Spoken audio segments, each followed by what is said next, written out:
Esta mujer se llamó Norma Jean Mortenson, más tarde Norma Jean Baker, conocida en el mundo artístico por su seudónimo, que luego registraría legalmente como su nombre definitivo, Marilyn Monroe.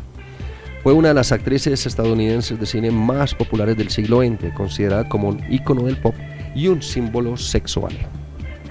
Desarrolló una personalidad neurótica y depresiva y obsesiva que revelaba carencias de afecto en su niñez y primera juventud que afectaban su desempeño en el plató. Llegaba atrasada a los rodajes, manifestaba ataques de pánico o bien conductas impulsivas súbitas. Sin embargo, sigue siendo la reina Marilyn Monroe. Cada vez es más gratificante, señoras y señores, levantarnos a esta hora de la mañana, activar el despertador e invitarlos a que os conecten con el nuevo día. Saludo muy especial para nuestros 11.000 usuarios en Global Televisión, pero también para nuestros 14.000 seguidores en nuestras redes sociales, en YouTube, en Twitter, en nuestros perfiles y en nuestras fanpages. Mi nombre es Jaime Gutiérrez, yo soy un amigo más, un servidor más para nuestros y nuestras televidentes, para ustedes, señoras y señores. Pero no estoy solo, estoy acompañado de una hermosísima mujer con una sonrisa muy bella. Siempre me dicen, Jaime, la sonrisa de Luisa es especial. Es una sonrisa que transmite tranquilidad, paz, amor, pero sobre todo muchísima energía. Pues ya ella está lista con su despertador activado para decirnos qué nos tienen los ángeles en el día de hoy, en el horóscopo del día.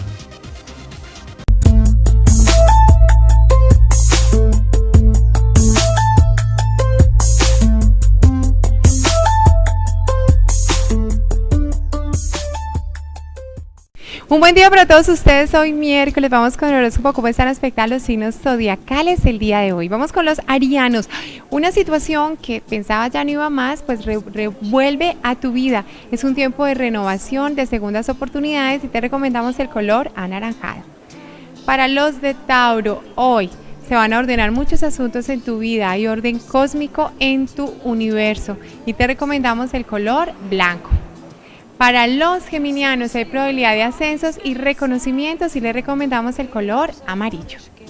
Para los de Cáncer, qué buen momento para el amor, qué buen momento también para iniciar un proyecto con futuro y te recomendamos el color dorado. Para los de Leo, den el primer paso, tienen una energía y un magnetismo muy especial para atraer lo que quieren, incluso en el amor, y les recomendamos el color anaranjado. Para Virgo, hay conflictos en este momento, hay una situación que definitivamente se sale de tus manos, sin embargo confía en tu corazón y te recomendamos el color rojo. Para Libra, hay probabilidad de rupturas y separaciones, la comunicación hoy no es la más efectiva, así que es mejor callar y te recomendamos el color azul. Vamos con Escorpión. Hoy es un día en el cual tienes que llenarte de muchísima paciencia, muchos imprevistos el día de hoy y te recomendamos el color verde. Para los sagitarianos no hay que precipitarse, observa muy bien la situación antes de actuar y te recomendamos el color azul. Vamos con Capricornio, hay imprevistos, las cosas evolucionan demasiado rápido, tienes definitivamente que pensarlo dos veces, sin embargo son positivas las situaciones que se presentan hoy y te recomendamos el color amarillo. Para los acuarianos pasas por un excelente momento a nivel económico, sin embargo evita los excesos, no te endeudes más de lo que puedes cumplir y te recomendamos el color azul. Y finalmente vamos con los piscianos. Hoy es un día muy bonito, día de progreso, día de avance, incluso puedes encontrar empleo si no tienes uno y te recomendamos el color anaranjado. Finalizamos entonces el horóscopo para hoy miércoles, que tengan un hermoso día y nos vemos mañana.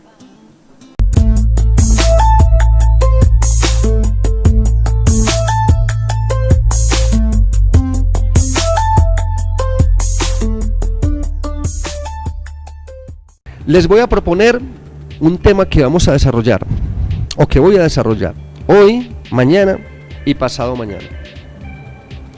Es un tema muy actual en Colombia, que si bien no se habla de él, sí está allí, digamos, como en el ambiente, como en el aire, sobre todo en esos aires de debate o en el aire de la polémica tradicional, de la polémica actual, de la polémica semanal, de la polémica diaria en nuestro país. A veces nosotros nos preguntamos, y yo creo que ustedes lo han hecho, ¿por qué Colombia está tan dividida y por qué nosotros permanentemente estamos a la defensiva? Y entonces cuando alguien tiene una opinión diferente a la nuestra, entonces ya lo vemos como un enemigo y hay que atacarlo, ya sea verbal, psicológica o físicamente, como así se ha llegado en algunas ocasiones. Y a veces nos preguntamos por qué. ¿Por qué se crean este tipo de campañas? ¿Qué hay detrás de este tipo de campañas? Y si lo que se dice o estas grandes campañas mediáticas, sobre todo en redes sociales últimamente, si tienen una razón de ser. Si, por ejemplo, cuando un grupo determinado de personas critica algo o a alguien, ¿por qué se pusieron todos de acuerdo para criticar precisamente esa política o esa persona o en fin? ¿Qué los llevó a que se unieran todos en ese sentimiento colectivo para discriminar o para atacar tan frontalmente determinado evento, determinada persona? Eso tiene su razón de ser. Por eso los quiero invitar a que hablemos hoy, mañana y pasado mañana de algo que se creó por allá en la época del 40-50, cuando estaba en todo su furor, en todo su esplendor, en toda su humareda, la Segunda Guerra Mundial. Allí, cuando uno piensa en la Segunda Guerra Mundial, generalmente se le viene a uno a la cabeza Adolfo Hitler. Pero Adolfo Hitler no actuaba solo. Adolfo Hitler tenía una persona muy cercana a él, una persona que prácticamente era su mano derecha. Lo vamos a conocer, lo vamos a mirar, lo vamos a ver, lo vamos a detallar, porque de él estaremos hablando durante estos 3 días. Un hombre llamado Joseph Goebbels. Un gran pensador, analista, sistemáticamente analista. Este hombre, decían por allí en aquella época, que no daba puntadas sin dedo. Un hombre demasiado pragmático, sistemático en cada una de sus acciones. Antisemitista, alemán, de estos alemanes nazis, cerrados, radicales, con una oratoria de admirar. Y entonces, claro, aprovechó todas estas facultades que tenía para crear un documento que se llamó Los 11 Principios de la Falsa Propaganda. 11 principios de la falsa propaganda que han venido utilizando desde esa época gobiernos tanto democráticos como esos gobiernos que los democráticos dicen los mal llamados comunistas o los engendros del comunismo. Pues bien, cada uno para su propio interés y para su propio bienestar utilizan estos principios para llevar a cabo sus planes, algunos malvados y miserables, como ha sucedido en algunos momentos en nuestra historia colombiana, de hecho en la actual. Entonces yo les voy a proponer como son 11 principios, y esos 11 principios o cada principio los vamos a ilustrar con ejemplos de algunos eventos que han pasado en Colombia. Entonces les propongo que me acompañen, no solamente hoy, sino mañana y pasado mañana. Este fue un ejercicio que hicimos muy juicioso para no solamente hablar de estos principios, sino de los ejemplos que pueden estar traducidos o codificados dentro de estos principios. Y por eso queremos obviamente invitarlos para que nos demos cuenta un poco más del por qué aquí suceden eventos y por qué gran cantidad de personas se suman a estos eventos, y parece que fuese, digamos, como un sentimiento colectivo fácilmente programado o preestablecido para llevar a cabo un plan en específico. Entonces, ¿qué les parece si hoy hablamos de 3 principios? Mañana hablamos de otros 3 principios y el próximo viernes hablamos de 5, así completamos entonces los 11. ¿Cuáles son esos principios de los que habló Joseph Goebbels que hoy día se aplican en algunos países, incluido el colombiano? Pues entonces vamos a mirarlos. ¿Y cuáles son esos principios? Pues aquí están entonces, y vamos a mencionarlos uno a uno. El principio de simplificación y del enemigo único. El principio del método de contagio. El principio de la transposición, el principio de la exageración y desfiguración, el principio de la vulgarización, el principio de la orquestación, el principio de la renovación, el principio de la verosimilitud, el principio de la silenciación, el principio de la transfusión y el principio de la unanimidad.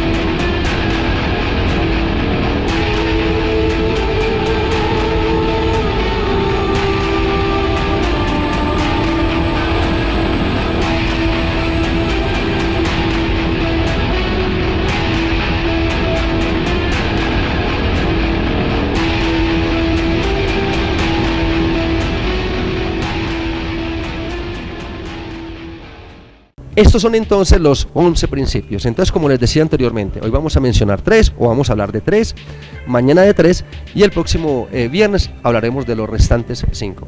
Entonces vamos a hablar vamos a empezar con lo que Joseph Goebbels decía o enumeraba como punto número 1, el principio de la simplificación y del enemigo único. O sea, adoptar una única idea, un único símbolo e individualizar al adversario en un enemigo único. Entonces, si lo vamos a ejemplificar, vamos a poner por ejemplo a los dos personajes que mueven el debate político en estos momentos en el país: Juan Manuel Santos, presidente, y Álvaro Uribe, expresidente. Entonces, cuando desde el gobierno quieren mencionar al expresidente, generalmente nos llevan a nosotros a llamarlo o a tildarlo o a calificarlo como el paraco, el paramilitar. Ya incluso el presidente Juan Manuel Santos lo dijo por allí en una conferencia, que el señor Álvaro Uribe, sin decirle paramilitar, sí decía que estaban utilizando la misma filosofía del entonces jefe de las autodefensas nacionales, es decir, Carlos Castaño. Entonces, desde el gobierno y muchos integrantes del gobierno entonces se refieren a Álvaro Uribe Vélez como el paramilitar, el narcotraficante número 82. Pues hay que recordar que Álvaro Uribe hace parte de una lista que cuando los tiempos de Pablo Escobar, que empezaron a enumerar, digamos, en estos cuerpos de inteligencia americanos, pues dijeron o escribieron allí que el 82 era el señor Álvaro Uribe. Entonces empiezan a calificarlo. De hecho, desde las FARC, cuando se refieren a Álvaro Uribe, entonces le dicen el Führer o el Furibe para determinar que ese es el señor Álvaro Uribe. Entonces fíjense ustedes, enemigo número 1 o enemigo único, o la simplificación, entonces dale calificativos como o paramilitar o narcotraficante número 82 o Furiber, etc.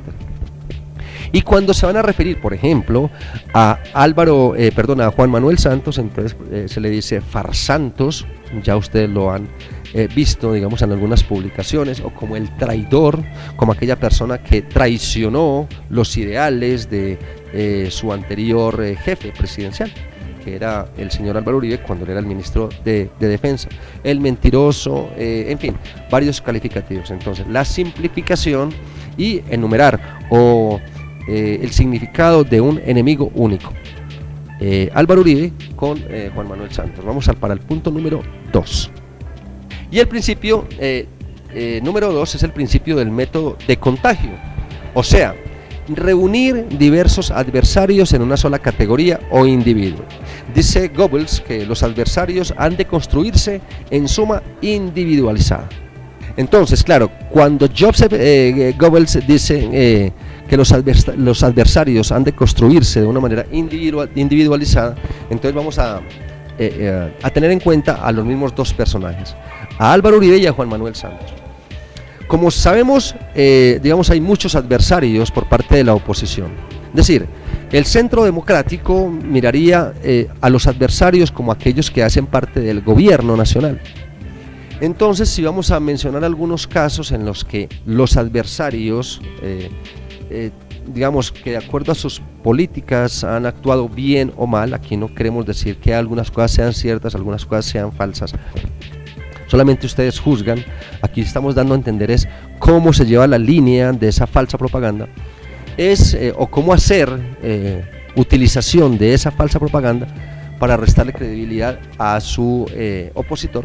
Entonces, vamos a poner un ejemplo. ¿Cuál es el enemigo único? Juan Manuel Santos. Pero ¿cuáles son aquellos adversarios o aquellos responsables de algunas políticas concretas? Por ejemplo, el hecho que se presentó hace unos 8 días, que fue el de la polémica por los manuales de convivencia. ¿Cuál es la directa responsable? Gina Parodi. Pero ¿cuál es el jefe único? ¿Cuál es el enemigo único? Juan Manuel Santos.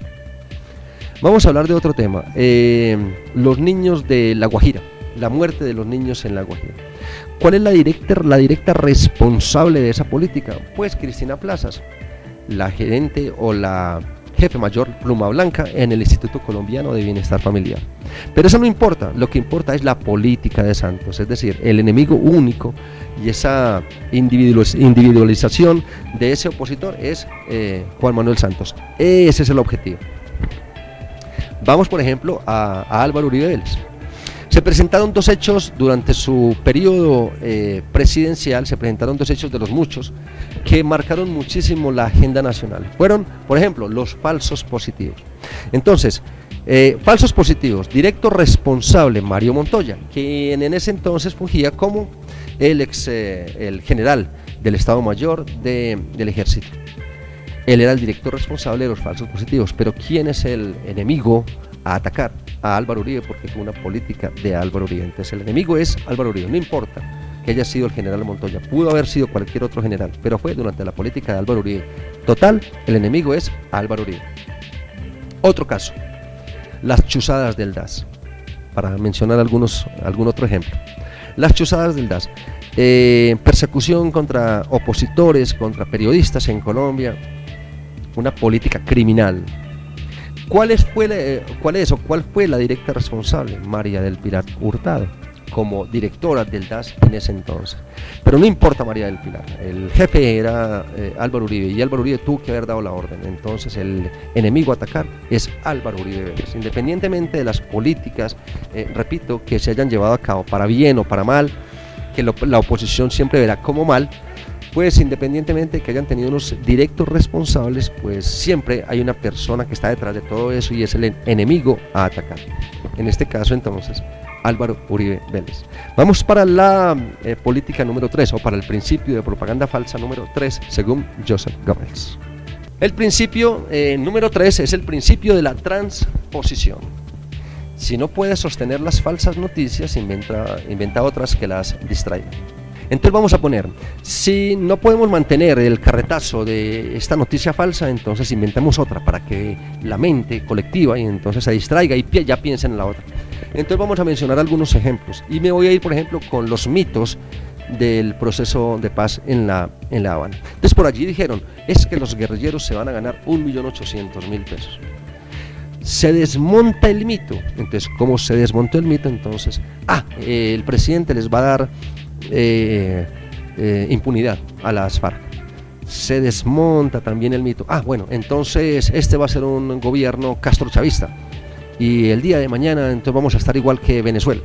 Fíjense ustedes, fueron 3 falsas acusaciones que no tienen sustento alguno, pero como nos desmontaron la primera, vamos con la segunda automáticamente para que la gente no tenga tiempo de reaccionar, sino que cuando ya se desmonta el mito, ya está configurada, digamos, como el engaño, como ya le metimos tremendo conejo al gobierno y ya le metimos tremenda mentira a la gente.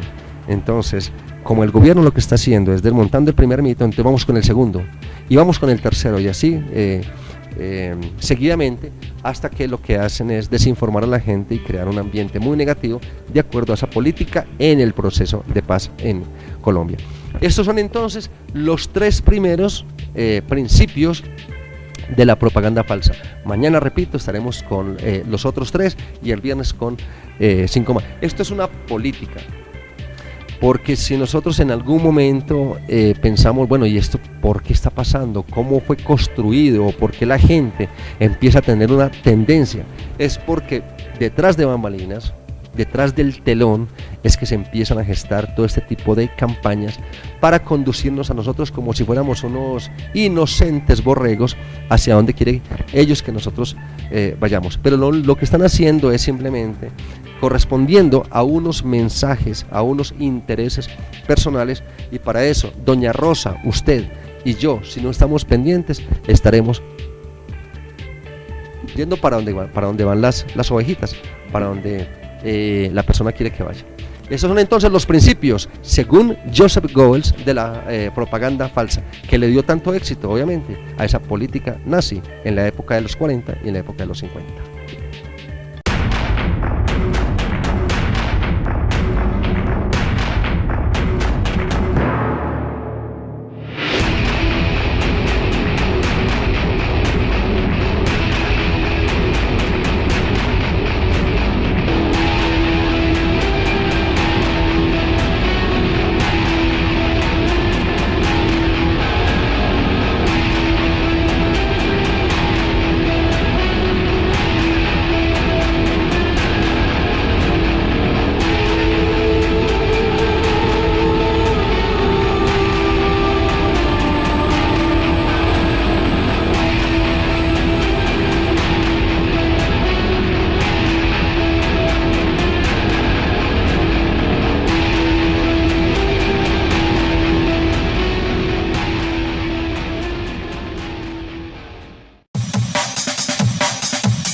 El Hotel Carretero, certificado con 4 estrellas, presenta su nueva imagen. Un concepto moderno, excelente infraestructura, ubicación estratégica, altos estándares de calidad y toda la experiencia al servicio de nuestros clientes. Ubicado en la ciudad de Manizales. www.hotelcarretero.com.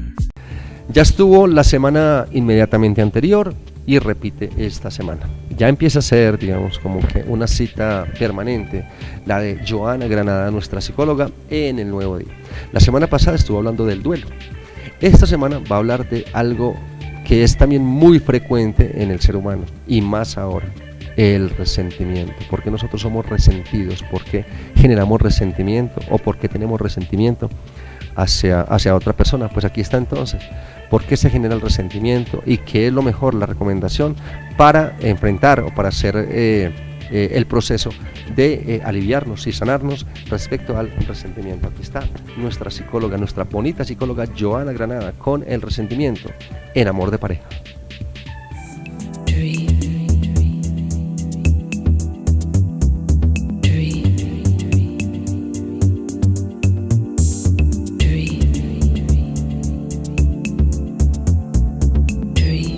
Hola, buenos días para todos los que están viendo El Nuevo Día. Yo soy Joana Granada y estoy aquí nuevamente acompañándolos y trayendo temas de interés para todos ustedes. Hoy vamos a hablar del resentimiento. Y entonces empecemos por entender qué es eso, de qué hablamos cuando nos referimos a este tema. Pues muy bien, el resentimiento es un sentimiento de dolor, de angustia y de constante, pongámoslo así, palpitación negativa en nuestro ser que nos hace quedarnos totalmente enganchados y vinculados con una persona o con ciertas situaciones que dejaron dolor y heridas en nuestra vida.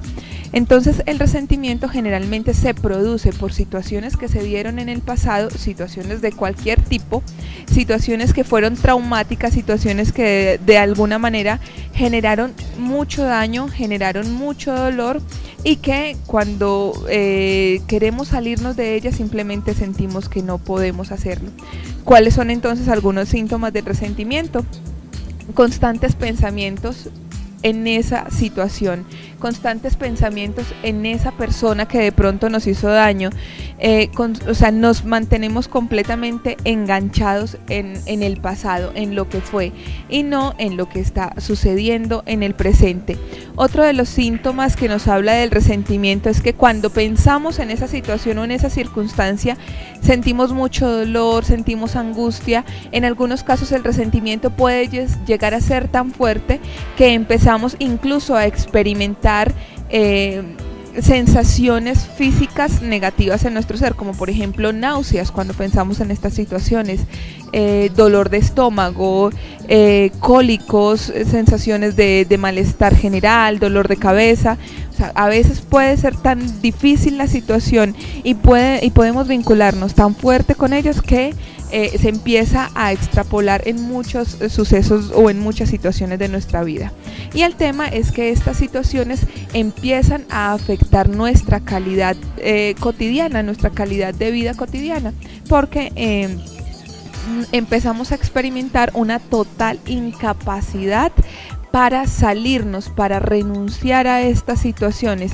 Es como si esa situación hubiese llegado de tal manera a nuestras vidas que nosotros sentimos que estamos tan anclados allí que el disfrute y el goce del presente y de la proyección futura se pierde completamente. Entonces, bueno, teniendo en cuenta cuáles son los síntomas, sabiendo qué es el duelo, qué hacer cuando tenemos una situación de duelo. Muy bien. El perdón es una de las situaciones más, digamos, o de las conductas más asertivas que debemos tener en cuenta a la hora de sanar nuestro resentimiento. Pero entonces ahí venimos a otra situación, ¿cómo perdonar? ¿Sí? ¿Cómo liberar aquellas situaciones que fueron tan dolorosas? Y ahí cabe decir que el perdón es poder vernos en un momento presente y recordar situaciones del pasado, pero sin una carga emocional completamente fuerte. Entonces es primero saber que esa situación simplemente ya se dio, simplemente ya sucedió y que somos nosotros mismos los que debemos salirnos de allí, porque cuando estamos en el resentimiento no afectamos a la otra persona, eso hay que tenerlo claro, o no hacemos que las situaciones externas sean las más traumáticas, ni hacemos daño a las otras personas. El daño mayor lo tenemos nosotros mismos, porque somos nosotros los que cargamos con esa herida. Entonces, efectivamente, llegar a un proceso de perdón y de reconciliación con esas situaciones es reconocer que hemos aprendido, es reconocer que hemos o que tenemos la habilidad y la capacidad de superar situaciones, que podemos trascenderlas y que debemos poner en nosotros el reconocimiento de que somos capaces. Y eso es valorar también lo que nosotros mismos somos, es valorar que tenemos habilidades y capacidades de trascender. Otro de los aspectos importantes respecto al resentimiento es volvernos a conectar con nuestra historia de vida, o sea, que no nos podemos quedar anclados al pasado, que cuando nos quedamos anclados al pasado estamos viviendo lo que fue, ¿sí? Incluso aquello que pudo haber sido. No, de vivir en nuestro presente, vivir nuestro ahora es lo que nos regala la satisfacción y la plenitud de hacernos conscientes de lo que está sucediendo. Y cuando yo logro liberar todas esas situaciones, cuando yo logro hacer ese proceso de perdón y reconciliación, puedo mirar al futuro con mayor plenitud, puedo proyectarme a largo y mediano y corto plazo de mejores maneras. Entonces, efectivamente, liberarnos del resentimiento es liberarnos de las cadenas que nos atan al dolor, que nos atan a la angustia, y es regalarnos a nosotros mismos la posibilidad de ser felices, de estar en paz y de generar siempre en nosotros mismos la calma. Bueno, esto es todo lo que tengo para decirles sobre el resentimiento. Muchas gracias por vernos. Un abrazo para todos. Quien esté interesado en saber un poco más sobre el resentimiento puede visitar nuestra página web www.amorenpareja.org. Gracias, chao.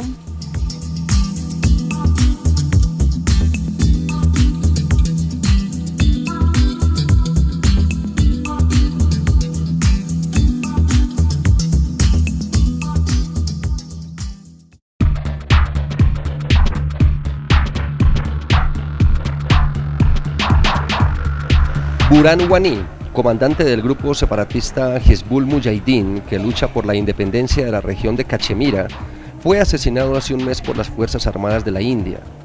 Su muerte agudizó nuevamente las tensiones en esa parte del mundo, donde también comparten frontera Pakistán y China. De los funerales y homenajes a Wani participaron alrededor de 200.000 personas.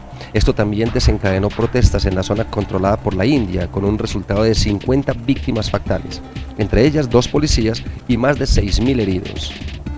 La beata Teresa de Calcuta será canonizada el próximo 4 de septiembre en una ceremonia que presidirá el Papa Francisco y que se celebrará en la Plaza de San Pedro, confirmó hoy el Vaticano.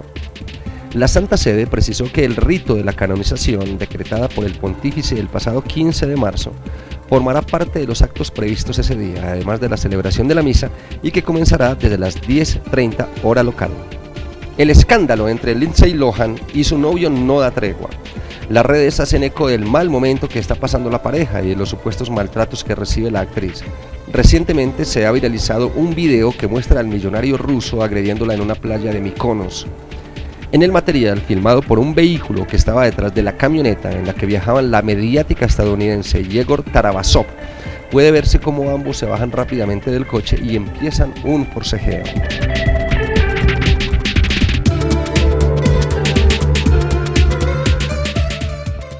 Es así, señoras y señores, como llegamos al final de otro programa, hoy miércoles. Mañana jueves estaremos una vez más activando el despertador. Recuerden que mañana estaremos con otros 3 principios de la propaganda falsa según Joseph Goebbels, que le dio tanto éxito a esa política nazi y que le está dando, al parecer, mucho éxito a estos grupos que quieren movernos para un lado y para el otro, y que nosotros al final vamos a terminar enloqueciéndonos porque no sabemos para dónde echar aquí en nuestro país, cuando todos deberíamos echar para un mismo lado. Ustedes se imaginan todos siguiendo, digamos, con una política sana, unos proyectos sociales bastante interesantes, que en Colombia no haya pobreza. En Colombia y por allí se lo escuché a un científico. En Colombia, si Colombia quisiese y si Colombia se respetasen todos los valores, en Colombia no habría pobreza y Colombia sería una gran potencia, al igual que China, al igual que Estados Unidos y en fin. Pero ¿qué vamos a hacer con esta gran cantidad de corruptos?